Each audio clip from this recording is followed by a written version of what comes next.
చంటి అయితే గడపకి వెళ్ళి సాష్టాంగ నమస్కారం చేసి వాళ్ళని క్షమాపణ కోరాలి.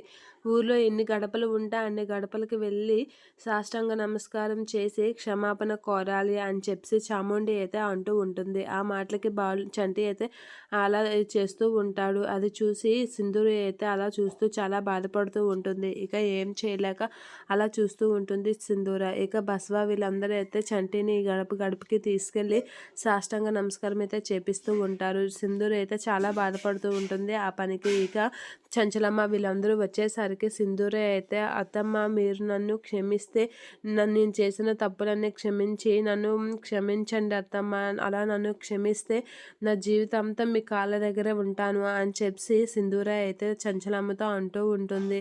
నువ్వు నన్ను క్షమించు అత్తమ్మ అనేది అంటూ ఉంటుంది. అలా అనేసరికి సింధూర అయితే అలా అంటూ చంచలమ్మ కాళ్ళ మీద పడి ప్రాధేయపడుతూ ఉంటుంది. అలా ప్రాధేయపడిన చంచలమ్మ అయితే సింధూరతో ఇలా అంటూ ఉంటుంది.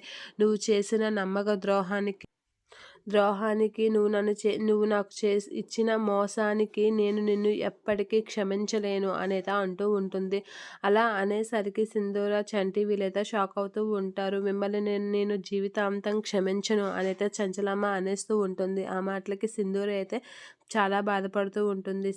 చంటి అయితే షాక్ అవుతూ ఉంటాడు. ఇక చంచలమ్మ తీసుకునే నిర్ణయానికి సింధూర ఏం చేయలేక అలా చూస్తూ ఉండిపోతూ ఉంటుంది. అదే టైంలో విజయమ్మ వస్తూ ఉంటుంది. అక్కడికి వచ్చి సింధూరాన్ని చంటిని అయితే తీసుకొని తన కారు అయితే ఎక్కిస్తూ ఉంటుంది. అది చూసి చంచలమ్మ అయితే చాలా బాధపడుతూ ఉంటుంది. అయినా ఏం చేయలేక అలా చూస్తూ ఉంటుంది. ఇక విజయమ్మ అయితే చంటిని సింధూరాన్ని అయితే తీసుకొని వెళ్ళిపోతూ ఉంటుంది. అది చూసి చంచలమ్మ చాలా బాధపడుతూ బయటికి చెప్పలేక అలా బాధపడుతూ ఏడుస్తూ ఉంటుంది.